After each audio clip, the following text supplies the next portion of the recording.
Thank you all and welcome to today's session of the Ocean Decade Virtual Series, Blue Foods, Science for a Sustainable Future.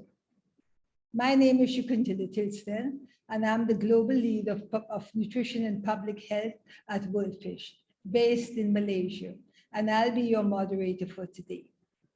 The United Nations Decade of Ocean Science for Sustainable Development, or for short, Ocean Decade, seeks to trigger a revolution in ocean science that will take us from the ocean we have to the ocean we want. To achieve this will require the participation of all sectors and communities, working together in a transformative way. And this way should also be context-specific, taking into consideration geographies, cultures, different communities, and generations, with full consideration for gender equity in ocean science, in order that we can achieve long-lasting and impactful change. The ocean makes a significant contribution to food security and nutrition, and it holds potential to play an even bigger role in the global food systems as the world population increases.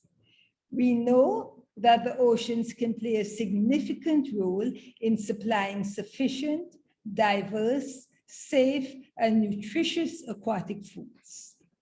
Today, our speakers and panelists will discuss how to generate knowledge that provides the basis for innovation and solutions to achieve a productive ocean that supports a sustainable food supply and a sustainable ocean economy. Before we get started, let me come with a few housekeeping rules. This session will be recorded. A link to access to the recording will be posted on the Ocean Decade event webpage. The chat function you can use so that you can share your thoughts or request assistance in case of technical difficulties. There will be a short Q&A at the end of the panel discussion. We encourage you to pose questions to the panelists during the discussion, and you can name the panelists if you so wish. To submit a question, please use the Zoom Q&A function, and be sure to include your name as well as your identity. And as I said also, if you have a panelist of choice to answer your question. Finally, we'll be asking for your views using Zoom's polling function. So before we get to the main event, let's take the opportunity to test this function and find out who is in the room. And we'll do that with an icebreaker. So it will be really nice to know, as we have a large number of people attending this event, from which region are you based?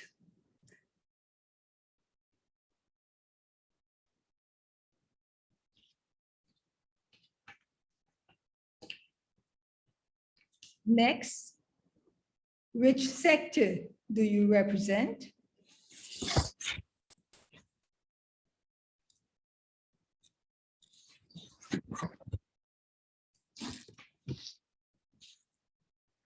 And thirdly,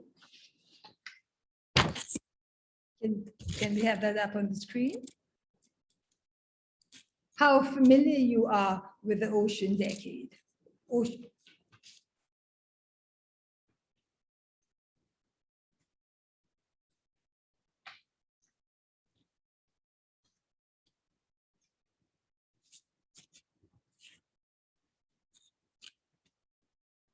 Let's wait a few moments to get the numbers.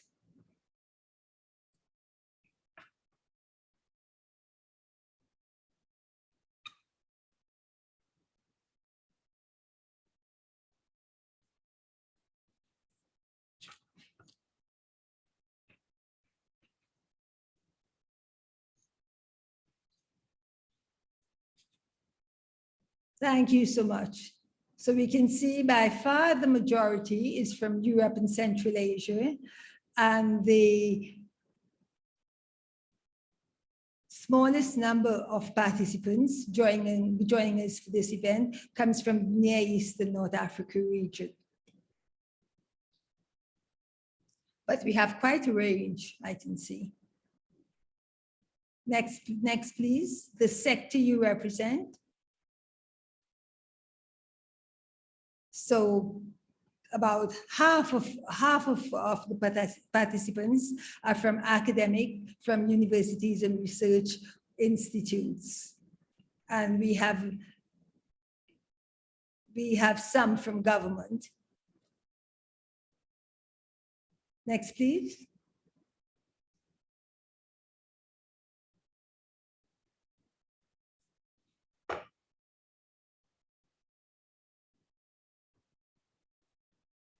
Yes, and there's quite a few, about 1/5 from the UN entities. We also have NGOs, private sector, the business and industry, 5%. And we also have the public and individuals. That's nice to see. Then our third question, how familiar you are with the UN Decade of Ocean Science? That's pretty good that we have about 1/3 who are moderately familiar, and about 1/5 who are slightly familiar. Not at all familiar, about 10%. So that's good. So I think we have quite a good basis on which we can have quite a productive event today, and with participation by all the participants. Thank you so much. Now, we introduce a video. I'd like to introduce a video so that we can all get a little better acquainted with the overview of the Ocean Decade.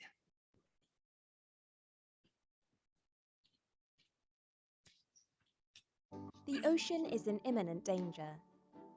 Threats from multiple impacts, including global warming and human activities, have left the delicate harmony of our planet hanging in the balance. More than a part of the problem, our shared ocean is key to reversing our planetary crisis. Improved knowledge can help us find the relevant, sustainable solutions we need so that the ocean can fully support human health and well-being. It is high time for a revolution to rethink the way we generate and use ocean science, enabling people across the globe access to the skills, data, and technology they need. The good news? We have a plan, a collective global initiative, the United Nations Decade of Ocean Science for Sustainable Development, will inspire critical change in the design, delivery, and use of ocean knowledge. Focusing on 10 priority challenges, the Ocean Decade seeks to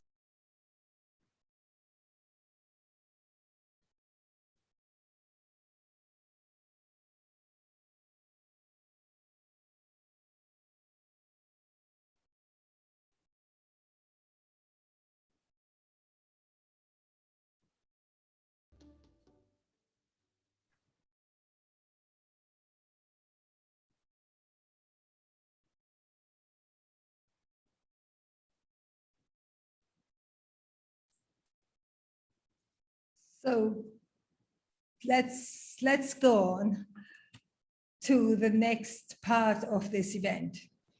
And I'd like to introduce our first speaker. It is my pleasure to welcome Dr. Vladimir Abenin, the Executive Secretary of the Intergovernmental Oceanographic Commission of Unesco, who will provide some opening remarks and tell us a bit more about the Decade Challenge 3. And since we didn't get to see that part, I'll read it out. So the Challenge 3 is about the general knowledge to support innovation and develop solutions to optimize the role of the ocean in sustainably feeding the world's population under changing environmental, social, and climate conditions. Dr. Vladimir? Thank you very much, moderator Shakuntala. It's a great pleasure for me to address the constantly increasing number of people who joined this meeting, and I hope there will be more and more.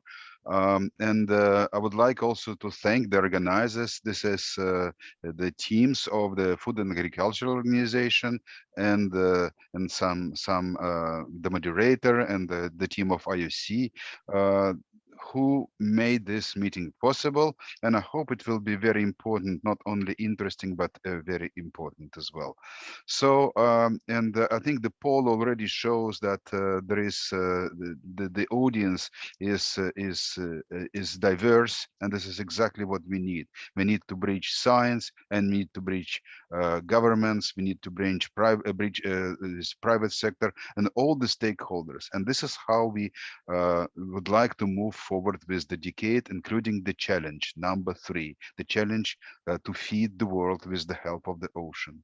So this is the whole decade and the whole future of the ocean is incredibly science intensive. We live in the world that requires science, that requires ocean science to live better, and this is basically an underlying strength of everything that needs to go to the sustainable development, including the issue of feeding the people. So ocean, of course, is very, very important in this. I would like to say that the plan over the decade, and there will be a presentation on the plan, has outlined societal outcomes of the decade, including productive ocean. It also created 10 challenges. One of them is related to the food, but this also relates to climate. This also relates to how we observe the ocean. And the challenge for this for this challenge is actually to breach the communities in a very meaningful way. So ocean is under stress. So ocean needs to produce food. The communities working in fisheries are quite developed. They have infrastructure. There are multiple institutes. There are ministries.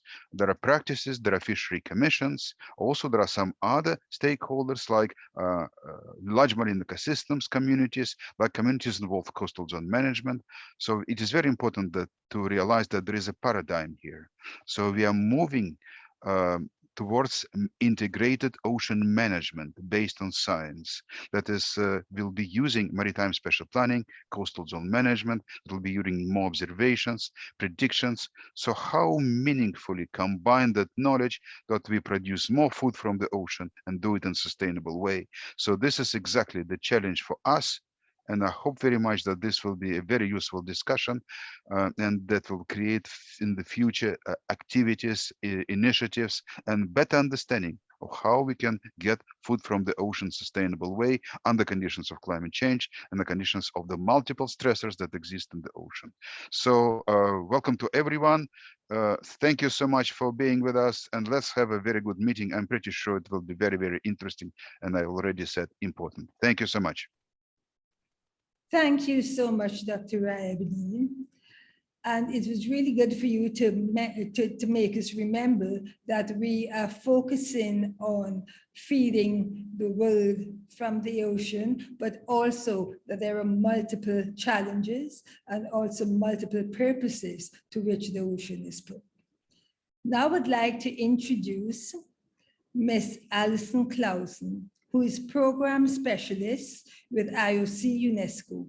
And Alison will give us a brief overview of the Ocean Decade and also give us some important information about how you can get involved in the UN Ocean Decade. Alison? Thank you very much, and good morning, good afternoon to everyone. It's a pleasure to be here today. I have the very challenging task of in 3 or 4 minutes giving you an overview of the decade, which I will do to the best of my ability. But please note in the chat box, there's also the link to the summary of the implementation plan where you can find much more detail on everything I'm about to present. So if we can move to the first slide, please.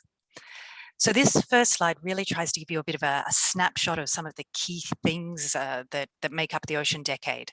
So first of all, the vision statement, the science we need for the ocean we want, where we talk about a very broad definition of ocean science, that is the natural science, the social science, indigenous and local knowledge, and that this science that will be carried out in the revolution that we've already talked about this afternoon is transformative. It moves beyond business as usual, and it tries to find solutions for sustainable development. So that sets you up the ambition of the ocean decade. How are we going to achieve this ambition? Well, the main guide for achieving this ambition is the implementation plan for the ocean decade, and it's the summary of the implementation plan that you can find in the link in the chat box. This implementation plan was presented to the United Nations General Assembly late last year. And this graphic here really tries to capture the key features of, the key structure of what's in that implementation plan through this decade action framework. So you can see this decade action framework starts from the ground up. It starts with decade actions, and these are the tangible initiatives and ideas and projects and programs that communities and partners all around the world are going to identify over the next 10 years throughout the course of the decade. They are not pre-identified in the implementation plan. We're looking to communities like you to identify these and propose them during the decade. These actions obviously need to be organized so that we can have collective impact, so that we can have shared impact, and they'll be organized in different ways around the decade objectives, but also to meet these 10 big ocean decade challenges that Vladimir has already spoken about in his opening remarks. So obviously here we're talking today mostly about challenge 3, but as Vladimir so rightly said, all of these 10 challenges are interrelated, and we're really looking for this integrated action over the course of the decade to meet these challenges, contribute to the decade outcomes, and therefore achieve the ocean we want in 2030. So if we can move to the next slide. So how are we going to identify these actions, which I've said are sort of the groundwork or the foundation of the decade? Well, we will be releasing regular calls for decade actions over the decade. And I wanted to give you some results from the first call for decade actions, which actually opened late last year and closed in January this year, because it already starts to give you a sense of the enthusiasm, the activity, and some of the ideas that are coming through this process of calling for decade actions to create this global movement. So for this first call, we received over 215 program submissions, as well as a number of submissions which were looking to contribute financial or in-kind resources to the decade. You can see in the graphs here that there was a very strong or very high diversity of types of groups that were submitting actions to this call for decade actions. So NGOs, research bodies, private sector, governments, and that's exactly what we want to see throughout the decade. Also very high diversity in terms of the geographical coverage of this first set of decade actions that were submitted, as you can see in the smaller pie graph there with all the major ocean basins covered. And then thematically as well, a really great spread across the different ocean decade challenges. And you can see that there were quite a number of these program submissions that related to challenge 3, but in saying that, most of them were relating to multiple challenges, again, because of this integrated nature of the challenges. So we were really, really encouraged and pleased with the very robust and detailed submissions that we received to this first call for decade actions. It was very much a first opening to the community, and there will certainly be other calls this year and throughout the decade. And if we can move on to the next slide, just quickly to finish, I'd like to talk a little bit about some of the upcoming milestones and actions and ways that you can get involved, either if you've already submitted something to the call for decade actions or if you're looking to get engaged in the future. So next week, we have the first meeting of the Interim Decade Advisory Board, which is the group that is providing technical advice to the rollout of the decade. And they're going to be looking at the results of this first call for decade actions to decide which are going to be, or to make recommendations on which are going to be the first building blocks of the decade that will come into place over the next few months. They'll also be looking at the monitoring and evaluation framework and providing advice on that, because monitoring the progress and the impact of the decade is obviously essential. Over the next few months, then, we'll be continuing dialogue with some of the other programs who submitted the calls to the call for decade actions. We'll be talking to those people who have put forward in-kind or financial resources, and we'll be continuing with communications, awareness raising, and of course, resource mobilization, because we're going to need a step change in the resources and funding that is available for ocean science for the decade to be a success. There'll be a rollout of the Global Stakeholder Forum in coming months, as well as the Generation Ocean campaign. And these are both very concrete ways that you can get involved. So please do keep an eye on the website to get more information how you can become part of the Global Stakeholder Forum and follow the Generation Ocean campaign.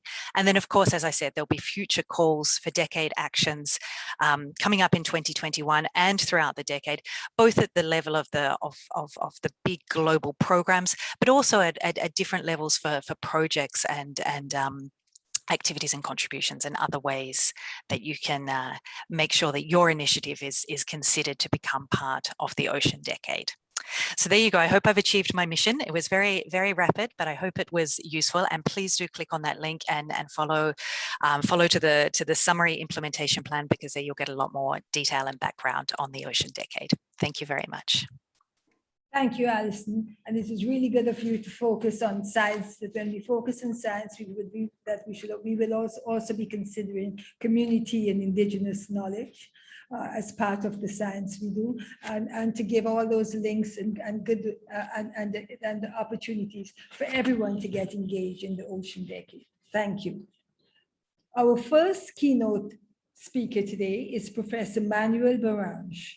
He's the director of the Fisheries Division at the Food and Agriculture Organization of the United Nations, and he's an honorary professor at the College of Life and Environmental Sciences, University of Exeter. Thank you, Manuel.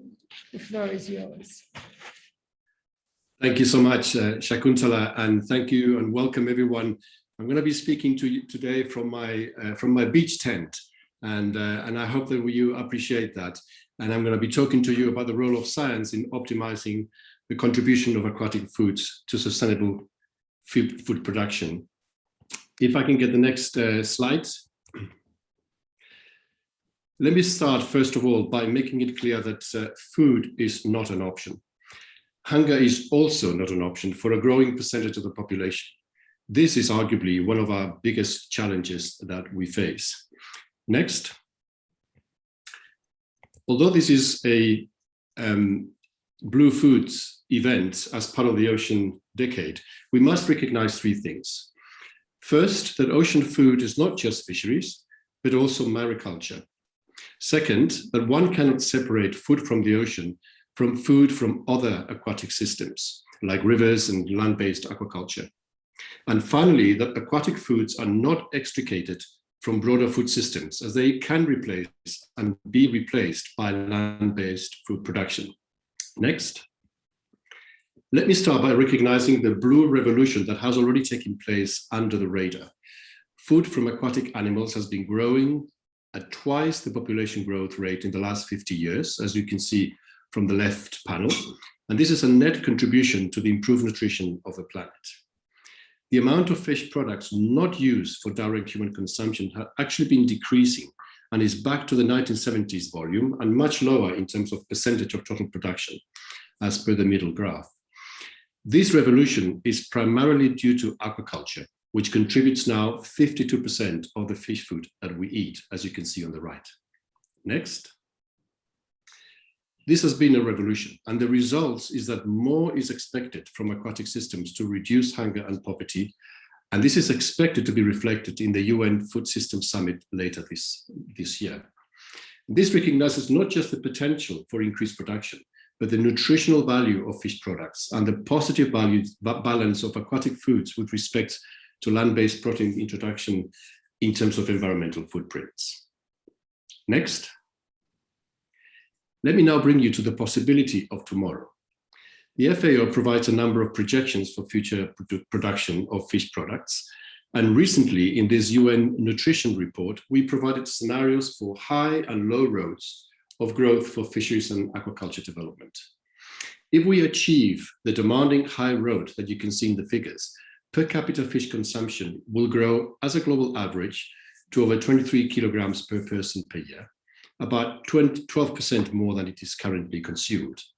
But the low road will imply a net decline compared to current consumption. And this would mean more pressure on land-based protein production systems. Next. Now, I mentioned at the beginning that aquatic foods are not separate from food systems. As part of the Blue Foods assessments, we have now combined projections of fish production and other land-based food systems through the FAO Agricosimo model to assess the implications of the high road for protein and micronutrient consumption country by country. And you can see some of those graphs on the left. Fish can really change the nutrition of the world, but the high road demands what in FAO we call blue transformation. Next. This transformation has 3 pillars, and I want to end by listing some of the needs to achieve it as they point to science priority areas. These are not comprehensive, they are not exclusive, but they are some of the most obvious ones. The first pillar is transformational fisheries management. And for that, we need better data collection systems, using new technologies where this is appropriate. We need to test data limited assessment methods. We need to test management plans in capacity limited areas. We need new methods for compliance and enforcement. And we need research on climate change adaptation. We also need to better integrate the science that we do in support of national and in support of regional management. Next. The second pillar is intensification of aquaculture in sustainable ways. For that, we need a lot of research on feed ingredients, on feeding technologies, on the genetic improvement and diversification of genetic strains, better biosecurity and disease understanding and control, and others as listed here. Next. And the final pillar for blue transformation is the upgrade and innovating of fish value chains. There's a lot of work to be conducted under this pillar, from scientific advice to the codex process, the development of digital solutions, including traceability, financial services, mobile applications, and very significant education and awareness to better incorporate aquatic foods as part of healthy diets. Next. This is my last slide, and today's presentation have focused particularly on the needs to continue the blue revolution in sustainable manners. But to do this, we need partnerships, strong ones and diverse ones. We need different voices from different places. The Decade of Ocean Science provides a platform for these partnerships to evolve, as does the UN Decade on Ecosystem Restoration that takes place at the same time.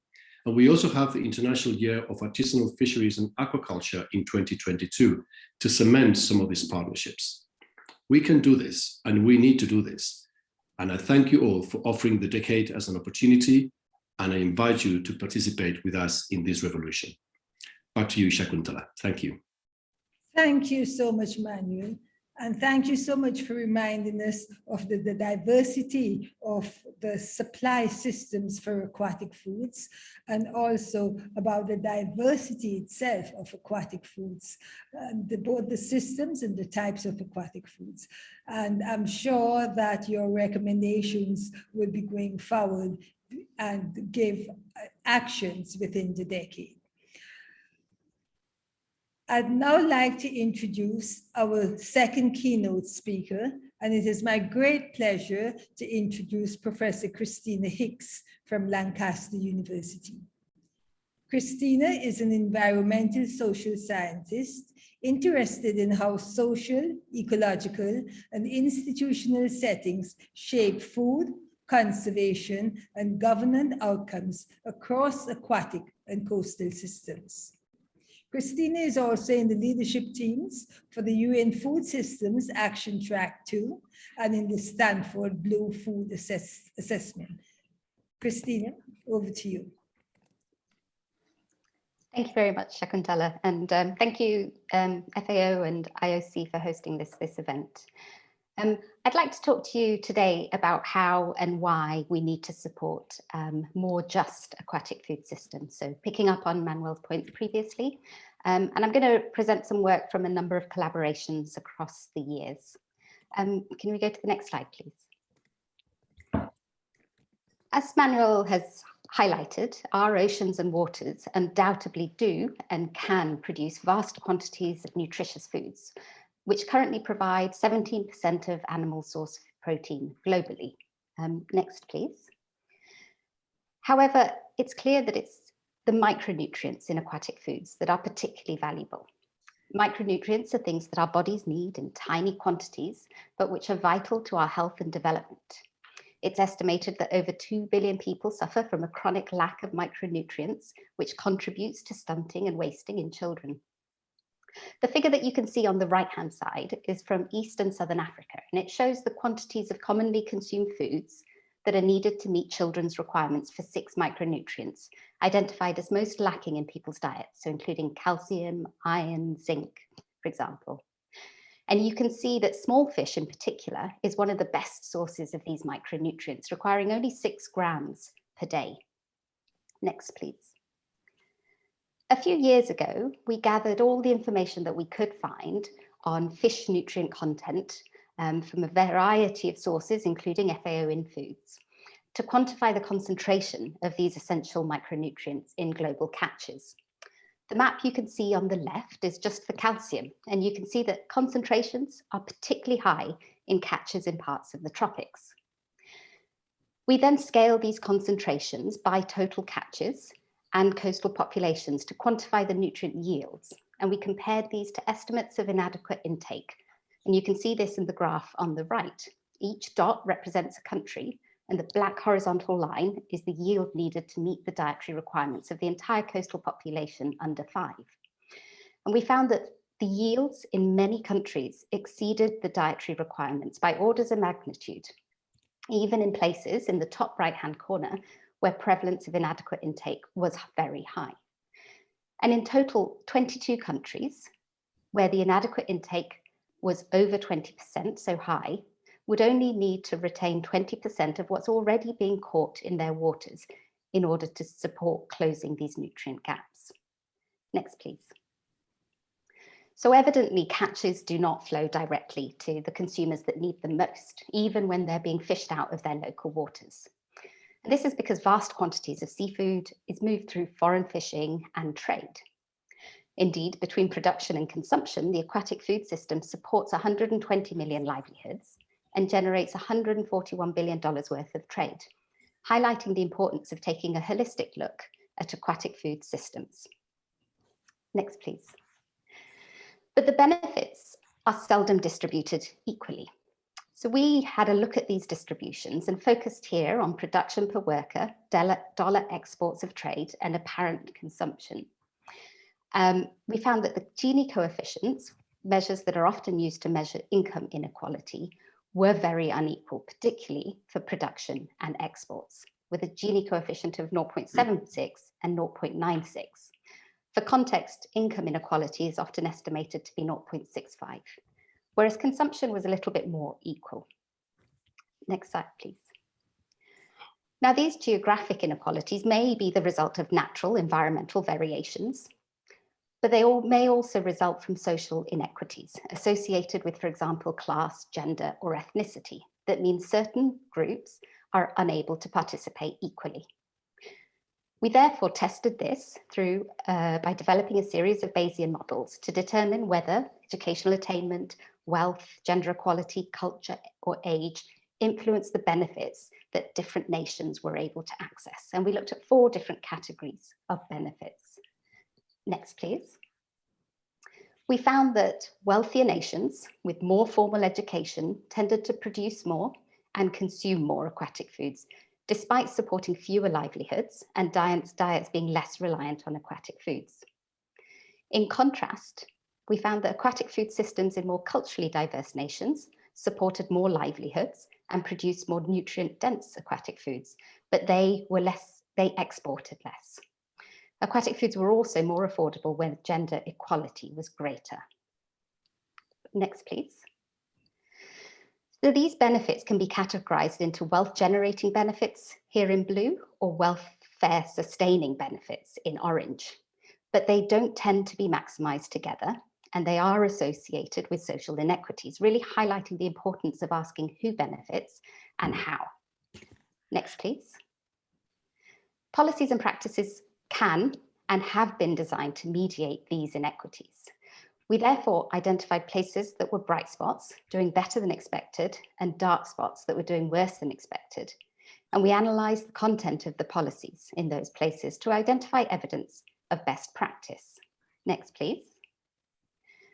We found clear characteristics, we found clear characteristics of policies that support more equitable distributions of access. We found that bright spot nutrition policies were more likely to recognise social difference, and they made clear statements centering principles of equity and human rights. We found in particular that bright spot fishery policies laid out clear participatory processes with downward accountability, whereas dark spot policies inadvertently tended to reinforce stereotypes, and they placed the burden for change on the marginalised.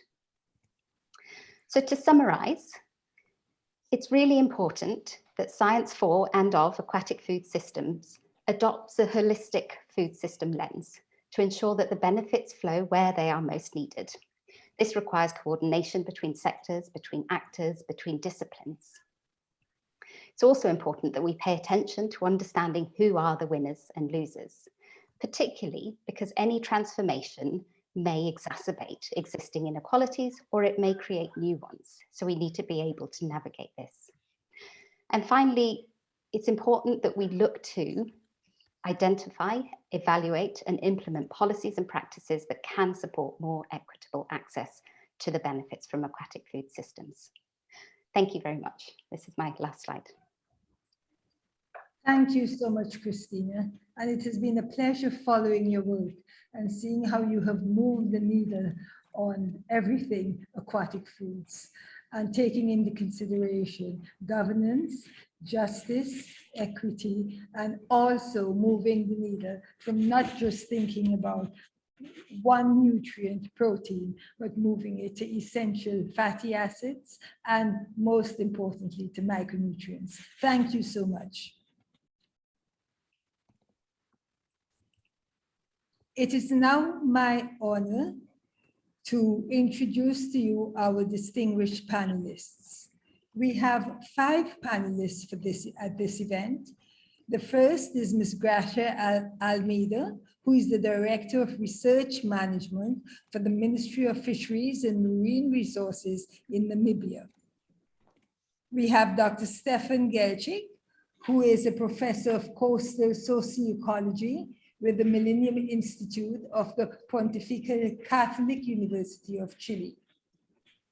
Ms. Han Han, who is the founder and executive director of the China Blue Sustainable Institute, in China.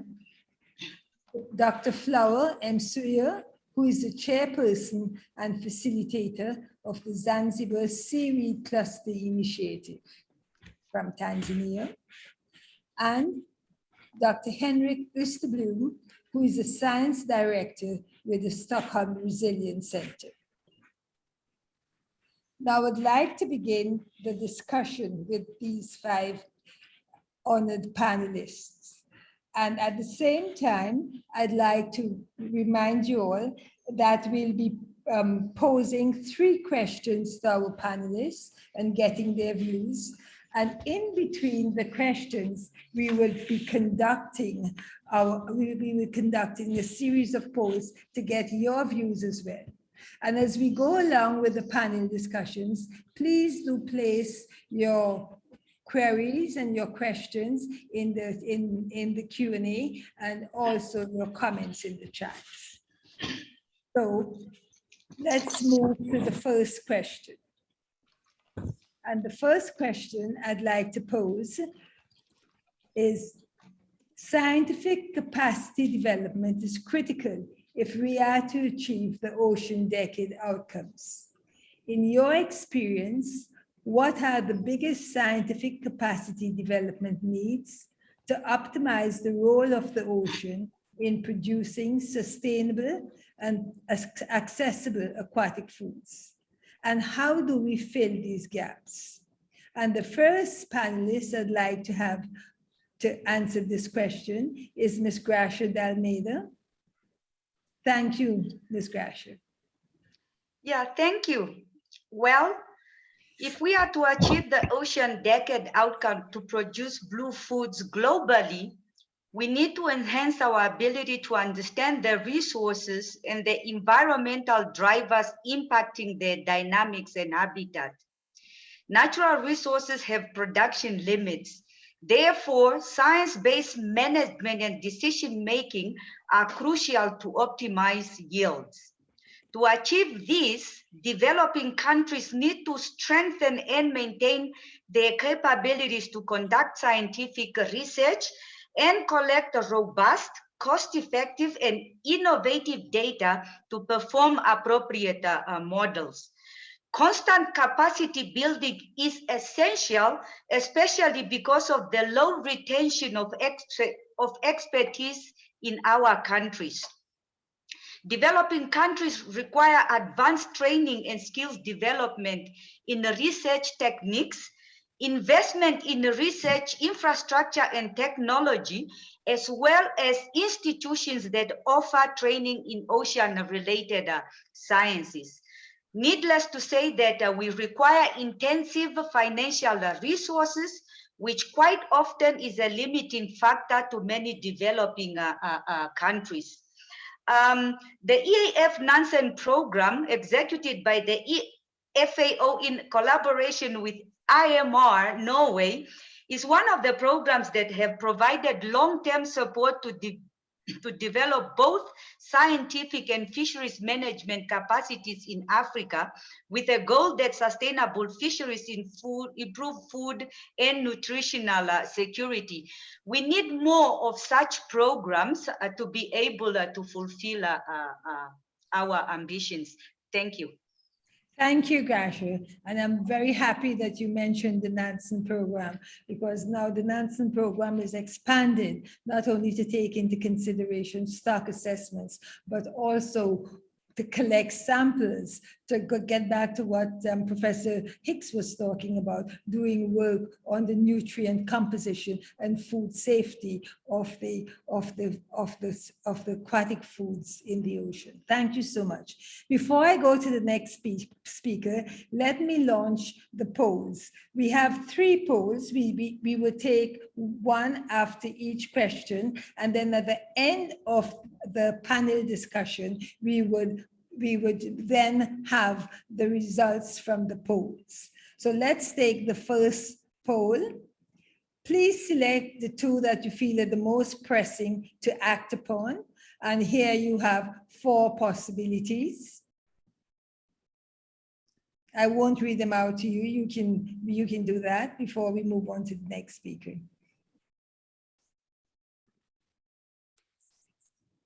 Okay. So the next speaker I want to call upon is Dr. Henrik Ustabloon to tell us what he thinks about the first question that I posed. Thank you, Henrik. Thank you so much, Shakuntala. Hi, everyone. Nice to be in this session. I think it was clear from Manuel and Christina's presentation that we really need an understanding of integrated food systems and the diverse human and biological impacts of the different decisions and approaches that we want to take. And this requires an interest and ability to work across scientific disciplines, but also to work across different knowledge systems. In my work, I've been working with some of the leaders of the global seafood industry, and it's very clear that there's a lot of preconceived ideas in the scientific community associated to the industry, and conversely in industry associated to science. But I'm also very my experience is that there's a lot that can come out of combining these knowledge systems. It's good for our science, and it's also good for advancing industry sustainability. But working with these stereotypes takes a long time, and scientific communities are increasingly driven by short-term, high-impact results. So I think the key thing here is to think about how can we develop communities over the long term and make sure that we invest in the young and talented individuals who are just now starting engaging with ocean sciences and who will be the future leaders of ocean science. So really creating the longer term conditions for the complicated learning that's necessary across disciplines and across knowledge systems. Thanks. Thank you so much, Henrik. And next, I'd like to move to Flower to give us her perspective. Flower. Thank you very much. In my case, when we look at the scientific capacity needs, actually, we see that we do not have enough scientists in the scientific pool, those that have the knowledge of how our ocean is important, how we can use the ocean to produce food. And this actually stems from our curricula. In our curricula, we do not have components that actually address directly the importance of the ocean and how to use it for production of food through aquaculture, through capture fisheries, in the open sea, in the EEZ. And we also see that we do not have the appropriate technologies that are really good scientifically, and they are also affordable by our farmers, that they can acquire and use food through aquaculture, technologies that are low cost. And we are funding a lot of research, but when it comes to research that have the dissemination part, we do not have much of those that are funded. So some of the results are not disseminated. And also we see that the capacity of our institutions to conduct the required research is not as much as it should be. So if we are to innovate on this, we really need to modify our curricula to have components on the ocean and how to use it for food. We need to support research that have clearly defined dissemination part and follow up that the dissemination is done. We need to conduct problem-based or purpose-based research, and we need to strengthen our institutional capacities to do the required research that will address the use of our ocean for producing enough food. Thank you. Thank you so much, Flower. And the last panelist I'll call upon to talk on this topic is Ms. Han. Ms. Han? Hi, thank you. Thank you. I totally agree with all the other panelists and the keynote speakers.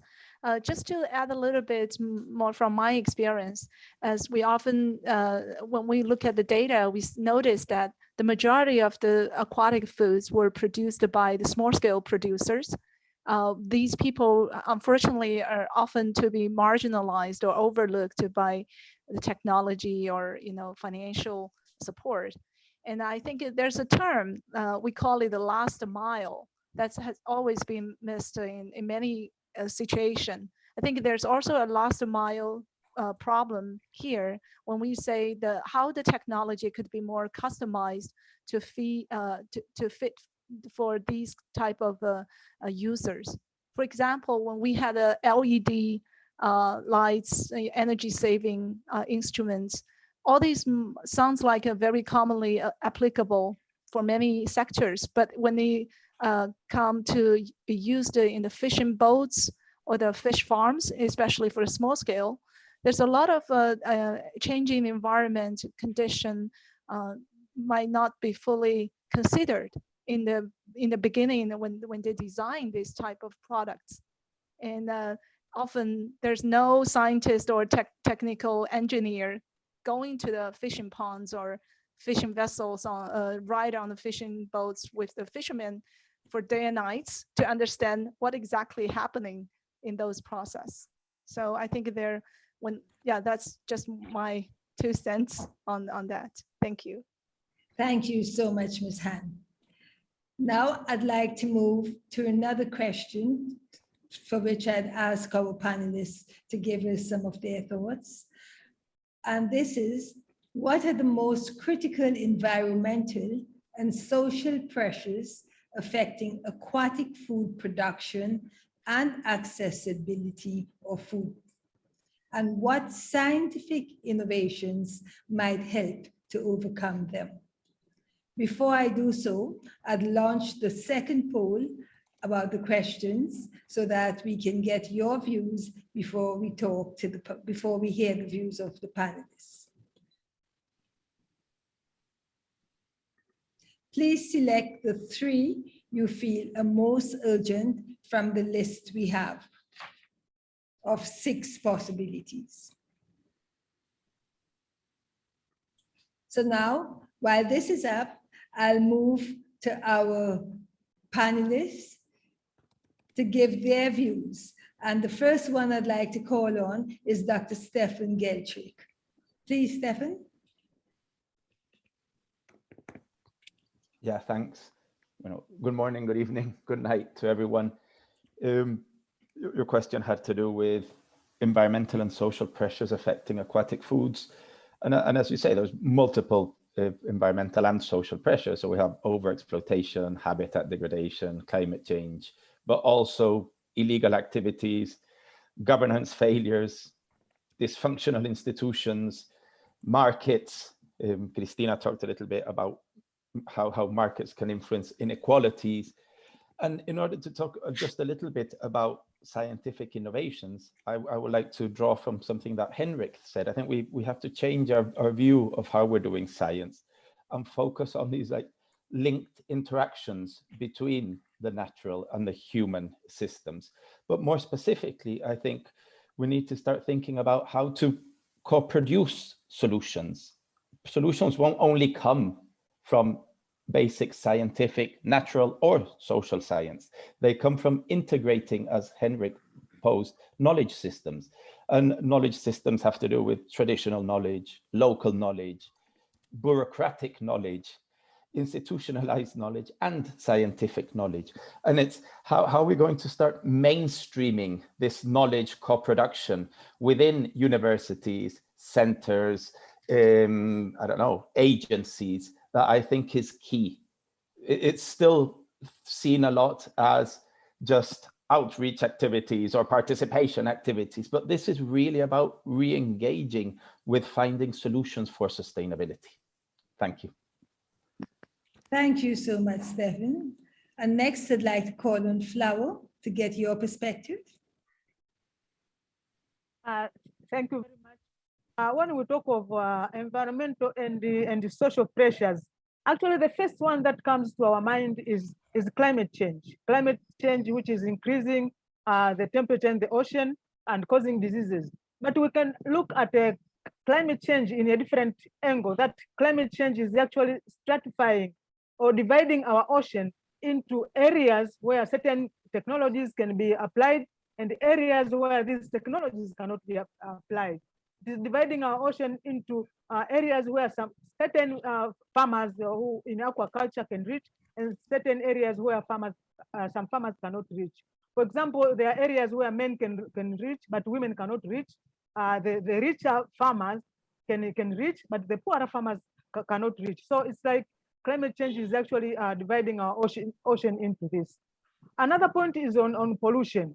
Apart from the anthropogenic pollution from shipping, but also these emerging pollutants. We have emerging pollutants like pollutants from refrigerators, electronics, and all of these are actually going to eventually ending up in the ocean. And it means that our ocean is polluted, and we cannot produce food in the healthy food in this polluted ocean. And also the third one is, of course, on population growth. We need to feed the population that is growing all the time.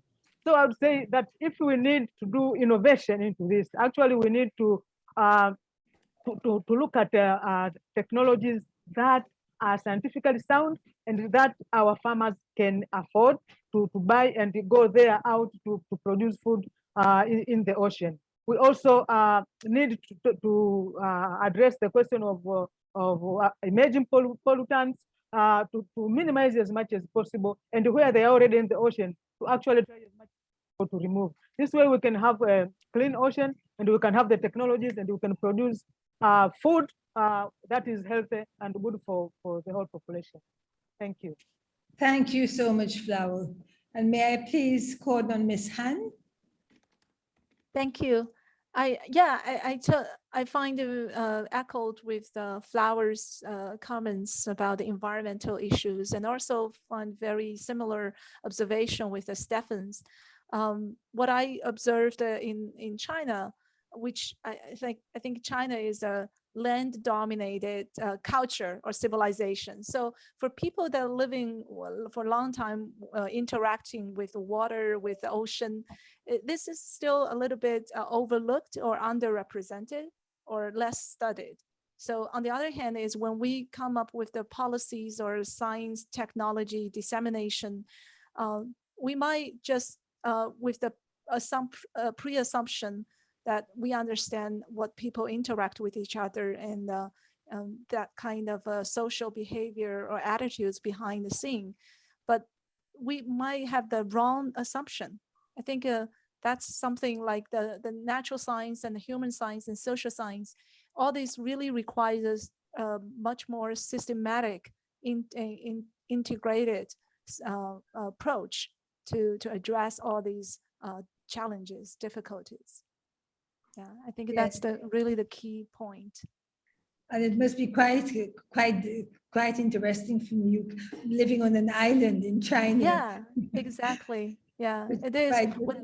The island is developed very fast, and the people, the coastal community, they were urbanized and transformed from fishing village to the 5-star hotel, and lost everything. And and even not mentioning the climate change, all these impacts. Thank you so much. So I'll move to our last question for the panelists, and that is, how can the Ocean Decade catalyze more dynamic alliances and partnerships between science, policy, business, finance, and society to identify, support, and promote opportunities for sustainable aquatic food production and accessibility? And this very much links to what our panelists have been talking about. I've been hearing so much about the different actors on the scene and how everyone should get together, and we should be getting our knowledge and building our science from what they all have to give. So let's launch the third poll. And before I go to the panelists, and the third poll is, to which of the following international processes and frameworks is the Ocean Decade best placed to contribute? And this is, for me, quite important because the policy space is extremely important, and we have already quite a number of policies in place and guidelines, recommendations, but we tend not to make good use of it. So it would be nice if we could make this connection between the Ocean Decade and these very important guidelines and recommendations that we already have. Let me please call on Gracia to give her views on this question.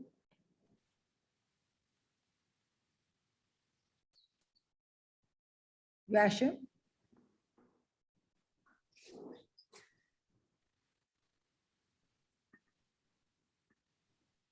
Gracia? Yeah, sorry, I just needed to unmute.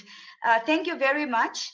By bringing together the diverse role players, the Ocean Decade is creating a platform for us to share experiences, information, and technologies which are needed for sustainable aquatic food production, and to forge and cement effective partnership and find collective solutions for the decade challenges. The diverse views that we are discussing here will improve our understanding and fill the knowledge gaps for an effective social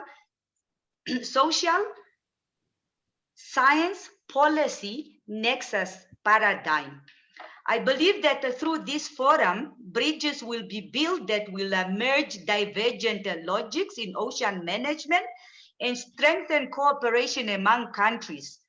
Furthermore, the Ocean Decade allows us to rethink each other's role in the sustainability of resources and the health of aquatic systems, and to develop concrete actions to address detrimental activities such as illegal fishing and pollution of aquatic environments, and to develop climate change adaptive and mitigative measures.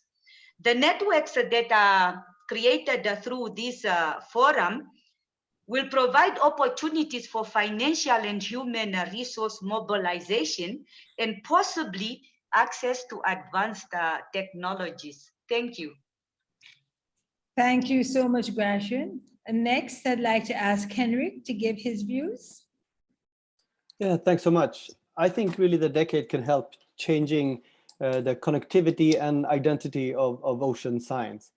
I think that there's so much that people like me working in Sweden can learn from working with people in other disciplines and in other places. And having worked quite a bit with Stefan and other colleagues in Latin America gives me completely different perspectives than what I have from working with only my Swedish colleagues. So I think if the decade can help facilitate this global connectivity in the scientific community, it would also then be easier for people working in institutions and countries with more substantial resources to help provide funding for institutions in places where there is limited funding. I think also there's really an opportunity for the decade to help provide longer term and more substantial funding opportunities in countries and places where that is substantially lacking, but where many of the problems and the impacts for climate change are likely to be most clearly sort of felt. So that's on the connectivity side. On the identity side, really, I'm on Stefan's side there, really thinking about what is the role of scientists in society, and really thinking how we can be active partners in change processes, not just writing papers and handing them to somebody else to implement change, but really creating connectivity between scientists and helping us learn from each other on how scientists can be part of shaping the change that we need to see during the coming decade. Thank you. Thank you so much, Henrik. And Stefan, may I get your views on this? Yeah, thanks you. I just want to start one step behind. Yes. If we acknowledge that small-scale actors in aquatic foods account for more than 50% of the production, more than 90% of the livelihoods, 2/3 of human consumption, then if properly supported and governed, these diverse production systems and their links, supply chains, etc., can provide the foundation for what I feel is an equitable and sustainable food system. And this is where I feel the Ocean Decade can really catalyze the necessary focus on small-scale actors in fisheries and aquaculture. It can provide a voice, acknowledge the diversity, acknowledge the dynamism. I would say that a key starting point is improved recognition of these actors, which can lead to new partnerships for supporting activities, supporting future activities, participation, exploring new opportunities, dealing with what Christina mentioned, that are these trade-offs between wealth generating and welfare sustaining benefits. Again, I think a focus on place-based and co-produced solutions is key, and the Ocean Decade can provide the recognition that this is a key aspect that needs to be solved. Thank you so much, Stefan.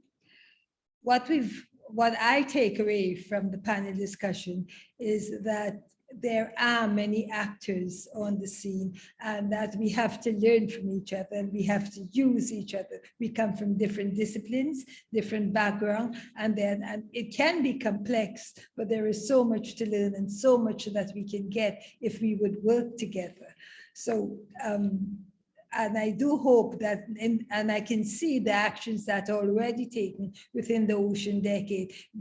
There are opportunities to bring different players together and different actors together, and thereby let's hope we can do so, and we can get the best of this collective action to find the solutions that are also appropriate for different sectors of populations, for different communities, and for different countries. It struck me what Henrik said about working working in Sweden and working with his colleagues in South America, that there are different ideas that come about. There are different issues that are raised. There are different perspectives that are seen, and thereby different solutions that can be made. Thank you so much. Let's then move to the 3 polls and the answers that we have get from them, so that we can see how our participants have done so. And let's take the first one, which is each of the following. So how can each of the following solutions contribute to overcoming the decade challenge 3, which is to generate knowledge and find solutions to optimize the role of the ocean in sustainably feeding the world's population. And as you can see, that there was quite an overwhelming 2/3 who talked about that the strengthening the international scientific cooperation, especially capacity building, education and training, can mean a lot. And thereafter, the data collection systems. It was really also quite eye-opening for me to listen to Flower when she talked about capacity building and talked about the curricula that are at universities and at colleges, and how much that's needed to make that up to date, and thereby have so that we can have both data and knowledge that can be used in the field. Next, please.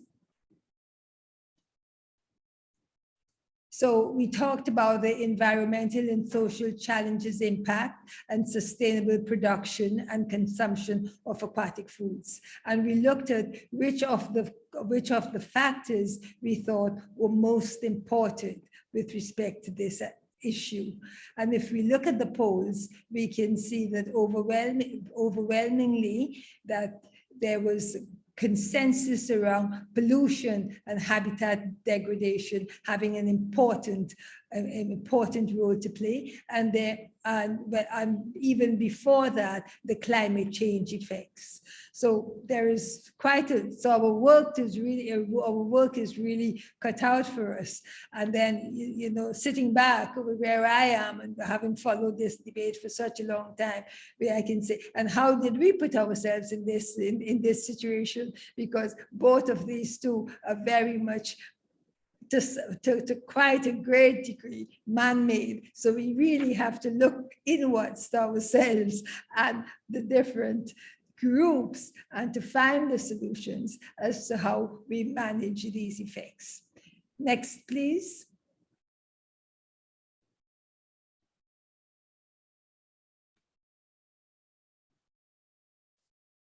And here we talked about how can we move to the policies and look at all the wonderful and very profound recommendations and guidelines that we have, and which ones should we be considering. And if I can read through it, it looks like we should be reconsidering them all, but the one that we should perhaps pay most attention to, according to our participants, is the FAO Committee on Fisheries and the guidelines that come out from them. And thereafter, there's quite a lot equally among the United Nations Food System Summit, which is happening this year, the regional fisheries bodies that are quite important and are growing in strength and having quite important voices throughout the different guidelines and recommendations. And there was another, yes, and the UN Ocean Conference, which is directly related to the Ocean Decade. So thank you so much for the polls, and thank you so much to our 5 panelists for this great discussion. We are monitoring the points and questions and views that have come into the chat, and noting them, and there will be possibilities for us to come back to that. So next, we'd like to take some questions from the audience.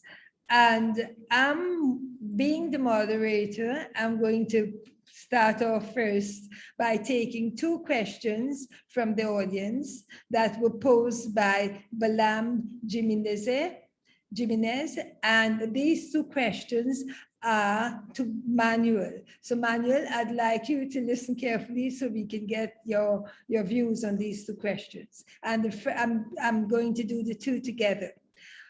Are we considering to standardize the compliance systems around the world to facilitate export, import of safe and healthy seafood? And two, what is our petition to bring technology to countries and communities that cannot afford to be tested and cannot meet the safety standards and the safety standards that are set at global levels? Manuel? Good. Yes. Thank you very much, Shakuntala, and thank you for the question.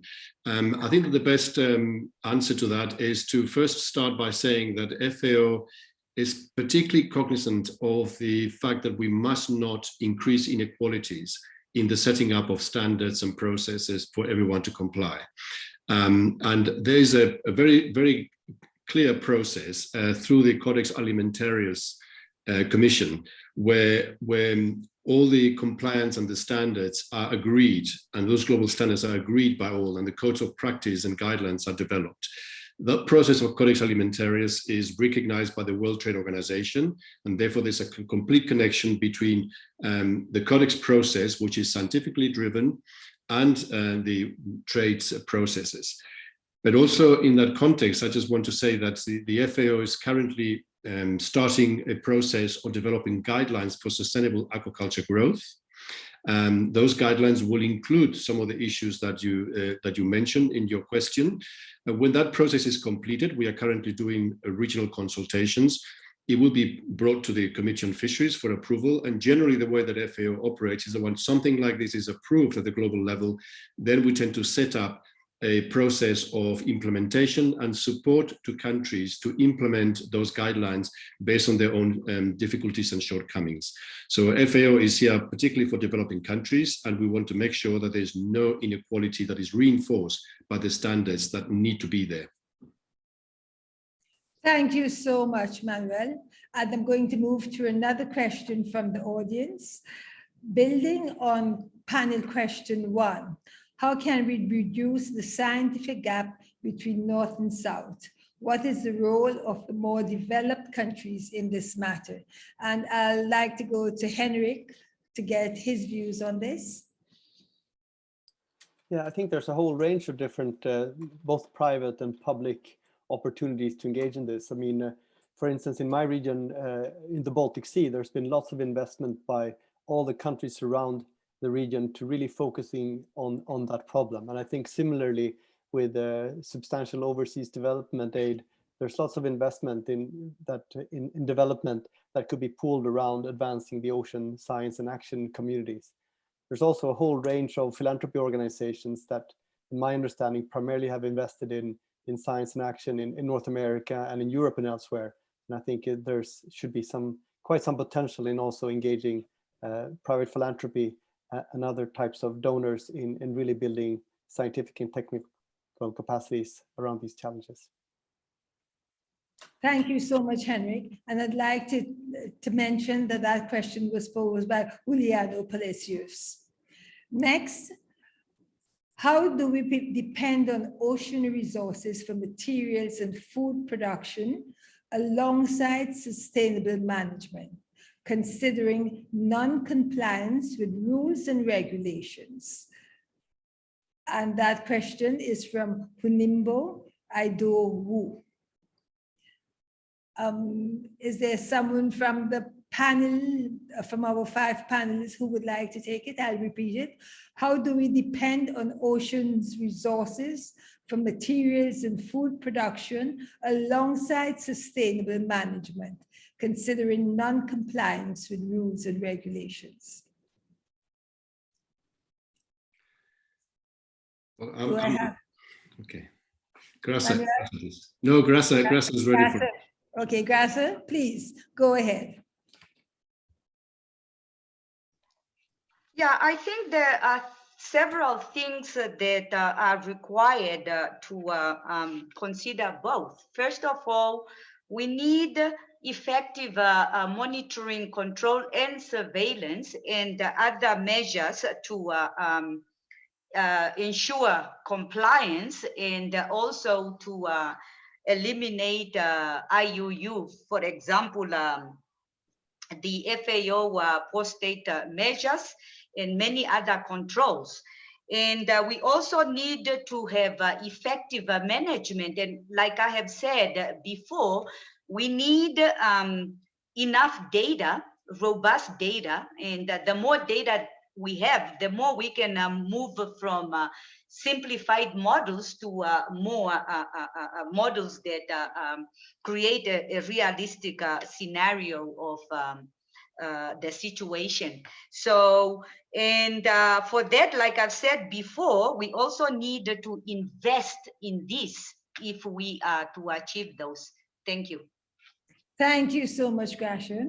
And I'll take another question from Peggy. Can marine protected areas and other protected zones or tools be one of the solutions? What can we do to increase their efficiency? And I'd like to pose this to the panelists and ask one of you to take it on, please. Yeah, I can. Please go ahead, Flower. Yeah, when we talk of marine protected areas, actually they are a very good way of producing more food, because if we look at the way they have been tried in a number of countries, and during the time, we see that there's increased ecosystem services that are produced by this. So I think that actually they can really be good in part of this. They are actually good ones during the production of food in our systems. Thank you so much. I'll take the next question from Elham Wasif. Are there programs for utilizing aquatic wastes from fish, shrimp, others as a source of sustainable food? I'd like to ask someone from the panel to take this question.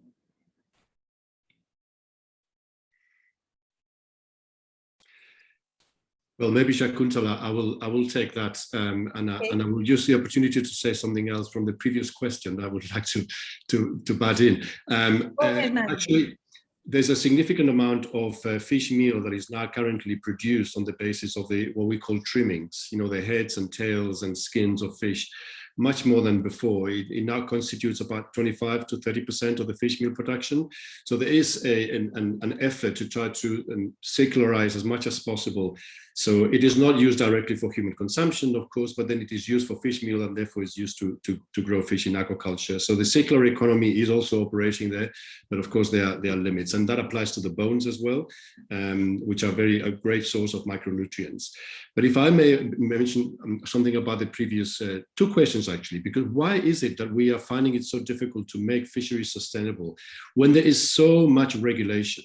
You know, from the UN Law of the Sea Convention, countries have absolute authority to set up the management principles. Many of them do. So why is it that we are failing in some places? We are failing in some places only. Places where we have management applied, sustainability is being achieved. The reason why we are failing is because we are failing is a governance failure. And the governance failure is very complex. It is not just about, you know, because countries don't want to or governments don't want to, it's because it is a very complex process.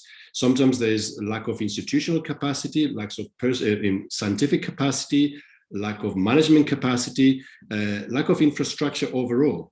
And that is what we need to boost. Until we boost that, it will be very difficult to achieve food sustainability. And that applies the same with marine protected areas.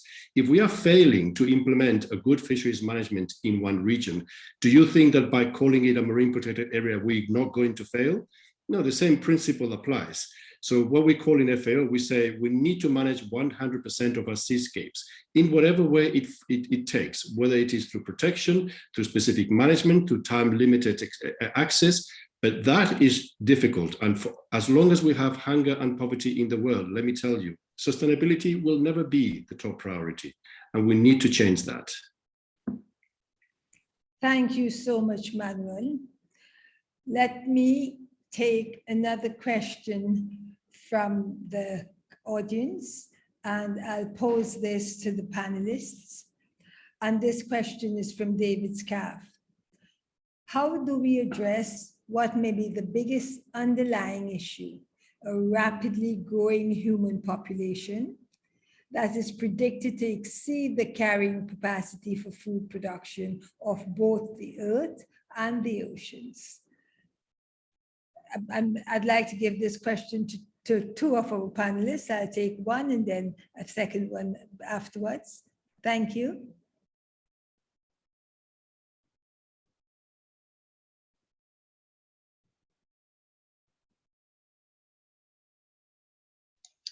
Can I attempt to answer that, because it's really a complicated question. But in my opinion and in my background from the African perspective, I would say, first of all, education, because we tend to see that the global population growth is linked to education, because the less educated the people that we have, the more children that they are producing.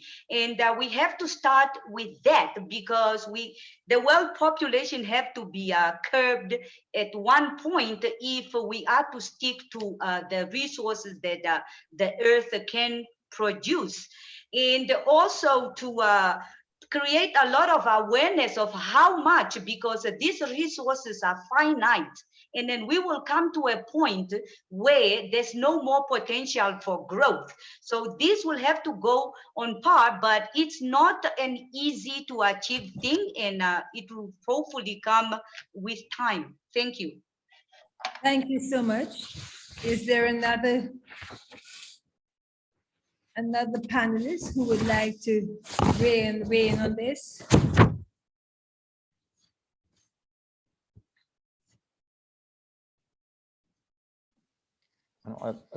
I'll just say something. Thanks, Stefan. One thing is the amount of aquatic foods, but the other is how it's distributed and how we decide to eat it and what amounts. And I think Christina's presentation in the beginning talked towards that. It's not equally distributed. There's huge inequalities in access to these micronutrients, to aquatic foods in general. Many times it's not that the food is not there, it's who's entitled to this food, who's actually gaining the access to these benefits. Coming from a country that exports most of their aquatic foods, you sort of see, oh, it's incredible how we export all our micronutrient-rich aquatic foods, and we're replacing them for other sources of protein, like chicken, etc. And this is going on in many of our countries. So I just want to highlight that point. It's not all about like a Malthusian population expansion forever. It also has to do a lot with how, as a global society, we decide about equity issues in terms of access. And as I'm just talking, I just wanted to say, from the other question about compliance, the one final point to build upon Manuel's has to do with building legitimacy. Of course, it's a lot about capacities, but it's also quite a lot about building legitimacy of the ways we're doing management. And that integrates, I think, very well with these questions of equity and access. Thanks. Thank you so much, Stefan. It's with everyone that talks, we see that there are better ways to get solutions, but also we see the complexities of the whole system. Is there another I'd like to hear from any of the other panelists. I think I can't agree more with this. Thank you. It's definitely, yeah. Yes, so would you like to give us some views from the work that you're doing in China? Yeah, in China, actually, the aquaculture has been practiced for thousands of years, and the people's wisdom really come up with make the best use of everything they can. And on the other hand, it seems like the bycatch is a new term for us because people just use whatever they catch and make the best use of other resources. And I think this is an ongoing question and exploration with more advanced technology, and we will find better ways to, like the byproducts and the trimming products, they can convert to the even like other high quality protein and even for the medicinal use. So this is, I think, yeah, it's another aspect to look at the problem itself. Yeah, yes, we've reached far, but there's, especially with this about the circular economy, but there's so much more we can do. It would be nice if those pieces of the aquatic foods could also be used for human consumption, because they are the richest in terms of micronutrients, as we heard from Manuel. So instead of being used indirectly, we would get so much more if we would use it directly for human consumption. Yes. Thank you so much. I wouldn't try to summarize. I can see from the chat, I've been trying to follow the chat a bit, that there have been quite a lot of very important points being raised. Not so much back and forth between comments, but I do hope that maybe some of you would get in touch with each other afterwards and can continue this discussion, and that we would, from all what we've heard about the issues, but we've also heard a lot about how that there are many issues to take into consideration, but there are also many different ways in which we can find solutions. And if we can make use of all the different angles to reach to the solutions, we should be able to get solutions that work and solutions that work for all, or if not work for all, different solutions for different parts of the system and for different population groups. So thank you so much.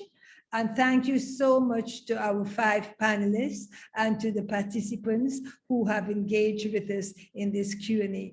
I'd like to thank you all. And now finally, I'd like to give the floor to Dr. Vera Agostini, the Deputy Director of the Fisheries Division in the Food and Agriculture of the United Nations, who will share some closing remarks. Thank you so much, Vera. Thank you, Shakuntala. You know, I would like to start with highlighting some of the key points I heard today, and then walk you through next steps. But before I go too much further, I wanted to thank our moderator, Shakuntala, who did a fantastic job leading us through this agenda. We're doing this more and more virtually, and Shakuntala, your style was really helpful, and we got some really good interaction and discussion going thanks to your leadership.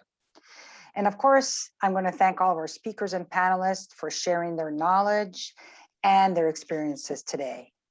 And of course, thank you for all of you that joined us on this webinar. The Ocean Decade clearly can only be as strong as individuals and organizations that get involved. So your interest and participation is essential to our collective success. Now, let me try and focus on some of the highlights. It's hard to do. There was really rich discussion. Obviously, you know, we started out with a reminder that the future of the ocean is science intensive, and the decade is trying to position us well for that future. We then were reminded that food and hunger are obviously not an option. So, and how the decade can really help address that. And what we do with a decade is critical in that space. The need for blue transformation that follows on a blue revolution that has already been ongoing, and the science requirements for this transformation. And then something that's really near and dear to my heart, the importance of science to support more equitable access to aquatic foods. I think this is critical. And in that really powerful remarks by Christina Hicks, also the power of adopting a holistic food system lens. Now, from the panel, again, very rich discussion, the need for an integrated understanding of food systems, which requires interest and ability to work across knowledge system and science disciplines, and the challenge for how we put that in place with a longer term perspective or sustainability, let's say. Professor Geltrich also reminded us of the diversity of environment and social pressures, and that we have to change our view of how we are doing science and are focusing on those linked interactions between natural and human systems, and the importance of co-production, another really critical point. I also want to highlight the distinction of that the decade can help facilitate connectivity and identity in ocean science. I think that was a really critical and interesting point.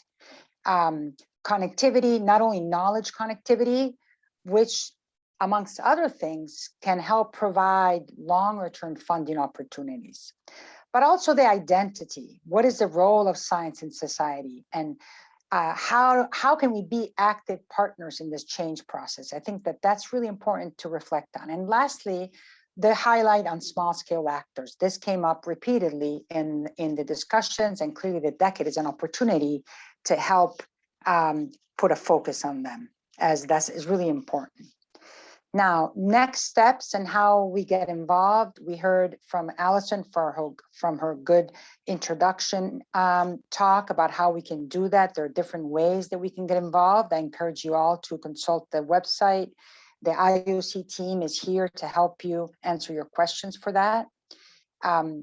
So I want to take this opportunity to invite you all to think about ways that you can get involved and contribute to the decade. Really take a moment to think about how you can do that. What are the actions that you want to put forward? And last but not least, I want to really reiterate FAO's commitment to supporting the Ocean Decade. We at FAO view the role of science and innovation as an important contributor to sustainably feeding the world's population and ending poverty. And fisheries and aquaculture play a key role there. So we really want you to all think deeply about how you can get involved and the kind of actions you can submit, and other ways that Alison explained to us how we can all get involved in the decade. Now, a couple of logistical comments. One is that when the session ends, you will be invited to take a short survey. Please take the time to share your thoughts so we can continue to improve these meetings. And with that, I would like to wish everyone a wonderful evening and rest of your day, wherever you are in the world. Thank you again for being with us and contributing to these rich discussions. It was hard to summarize in just a few minutes, but I really appreciate all of your effort and time. Thank you.